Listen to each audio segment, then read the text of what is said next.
Good morning student.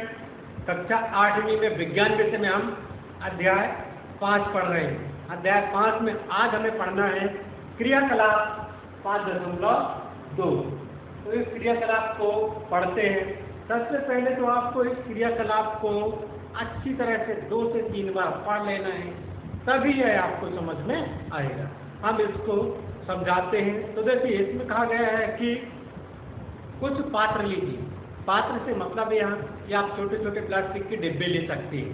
ठीक है, plastic के छोटे छोटे डिब्बे लेना है। कितने पात्र लेना है ये आगे बताएंगे। उन्हें पॉपकॉर्न से या तो मूंगफली से या तो भुने हुए चनों से, टॉफियों से भर देना है। एक समान डिब्बे लेना है। ठीक है, पात्र डिब्बे या कुछ भी आप ले सकते, लेकिन एक समान होनी चाहिए। अब क्या करना है, विद्यार्थियों को यानी अपनी कक्षा के जो विद्यार्थी हैं उन्हें 7-7 के समूह में बांट देना है। 7-7 के समूहों में बांट देना है अपनी कक्षा के विद्यार्थियों को। और जितने 7-7 के समूह बनेंगे, यानी एक समूह में 7 विद्यार्थी, दूसरे समूह में 7, तीसरे में 7 और आगे भी 7-7 विद्यार्थी होंगे। और जितने 7-7 के समूह बने उतने ही पात्र उनको लेना है। ठीक, अब हमें क्या करना है, इसके बाद जो 7 का समूह था उस समूह में से ही छोटे छोटे उप समूह बना लेना है। इनमें से 3 समूह बनाना है। कितने समूह बनाना है? 3। पहले समूह में एक सदस्य को रखना है, एक विद्यार्थी। दूसरे समूह में 2 विद्यार्थी को रखना है। तीसरे समूह में 4 विद्यार्थियों को रखना है। ठीक, तो हो गए 4 2 6 और 1 7। 7 को 3 भागों में बांट देना। पहले भाग में 1, दूसरे में 2, तीसरे में 4 विद्यार्थी रखना है। ठीक है, और पहले वाले को पहली पीढ़ी, दूसरे वाले को दूसरी पीढ़ी, तीसरे वाले को तीसरी पीढ़ी नाम देना है। ठीक है, पीढ़ी आप समझते होंगे, है ना।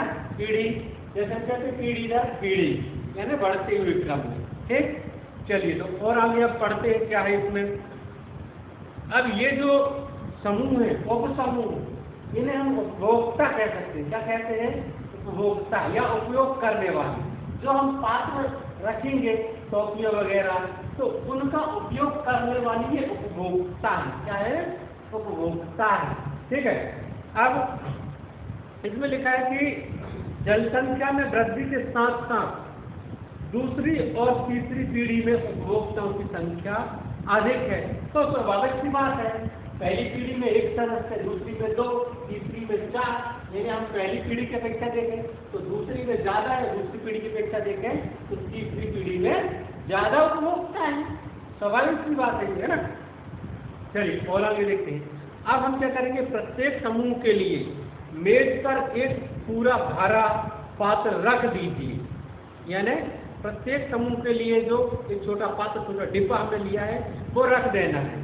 ठीक है, और क्या कहना है कि वे अपने समूह में से, यानी पहली पीढ़ी के उपभोक्ताओं से कहिए कि वे अपने समूह के पात्र से वस्तु का उपभोग करें।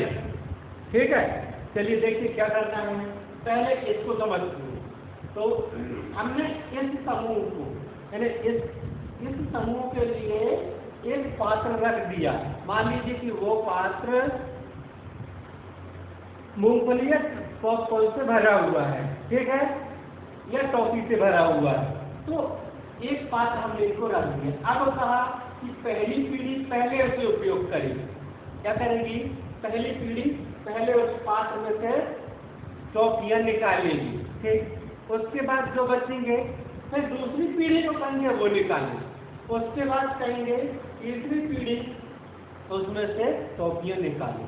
तो हम देखेंगे कि पहली पीढ़ी, मान लीजिए कि प्रत्येक सदस्य को 1 टॉफी या 2 टॉफी लेना है। पहली पीढ़ी में 2 टॉफी जाएगी। मान लो 2 टॉफी एक सदस्य लेगा। दूसरी पीढ़ी में कितनी टॉफी निकल जाएंगी? 2 निकल जाएंगी। ठीक, तीसरी में 4 निकल जाएंगी। तो पहली की अपेक्षा दूसरी के लिए कम बचेगी, दूसरी की अपेक्षा तीसरी पीढ़ी के लिए कम वस्तुएं बचेंगी। ठीक है, इसी प्रकार से इस समूह में भी जो बटे हुए सदस्य हैं, इस तरह से उन्हें भी कहेंगे कि इनके पास मान लीजिए पॉपकॉर्न रखेंगे, तो इनके पास में से पहली पीढ़ी ने पॉपकॉर्न निकाली, फिर दूसरी पीढ़ी कुछ पॉपकॉर्न निकाली, फिर तीसरी पीढ़ी पॉपकॉर्न निकाली। तो इससे होगा क्या? इससे होगा यह कि हम देखेंगे कि जब हम परीक्षण करेंगे देखेंगे तो हम ये पाएंगे कि पहली पीढ़ी की अपेक्षा दूसरी को कम वस्तुएं बचती हैं, दूसरी पीढ़ी की अपेक्षा तीसरी पीढ़ी को और कम वस्तुएं बचती हैं, है ना। और फिर तीसरी पीढ़ी की अपेक्षा जो पात्र में शेष वस्तुएं रहेंगी वो बहुत ही कम रह जाएंगी, यानी और अगर अगली पीढ़ी आएगी कोई तो उसके लिए बहुत कम वस्तुएं बचेंगी। ठीक है, ऐसा हमें प्रत्येक समूह के साथ करना है, जितने भी समूह हमारी कक्षा के विद्यार्थियों के बनेंगे। ठीक, तो इससे होगा क्या, वास्तव में क्या है, समझाना क्या चाह रहे हैं हम, इसको समझते हैं। तो देखिए, हमने देखा कि तीसरी पीढ़ी जो रहेगी, सभी पात्रों को अगर हम देखें तो तीसरी पीढ़ी के लिए कम वस्तुएं बची थी, और तीसरी पीढ़ी के बाद जो पात्रों में वस्तुएं बची, तीसरी पीढ़ी के बाद पात्र में जो वस्तुएं बची हैं वो बहुत ही कम बची हुई हैं। ठीक, तो इसका अर्थ यह है कि यदि हम वस्तुओं का उपयोग करते जाएंगे तो वस्तुएं अगली पीढ़ी के लिए कम होती जाएंगी।